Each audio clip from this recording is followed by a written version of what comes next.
itulah yang macam mula tengok balik, kita macam kita merenung-tenung, and I have the habit that I ada habit yang I suka like escape tau, short escape. Pergi di tepi pantai, masa tu lah mula relax, muhasabah diri, tengok balik, orang kata flashback, and then mula tanya diri sendiri, kenapa aku rasa macam ni, like apa yang membuatkan aku serabut sebenarnya.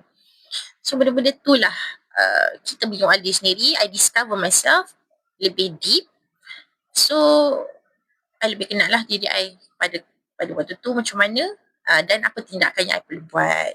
So tindakan I adalah I kenal a little bit slow down walaupun dalam hustling, but you tengah susun strategi apa you nak buat next, apa you punya next plan. Tapi siap-siap je.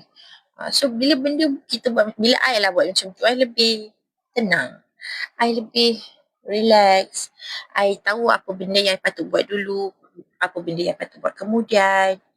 So I pilih macam tu.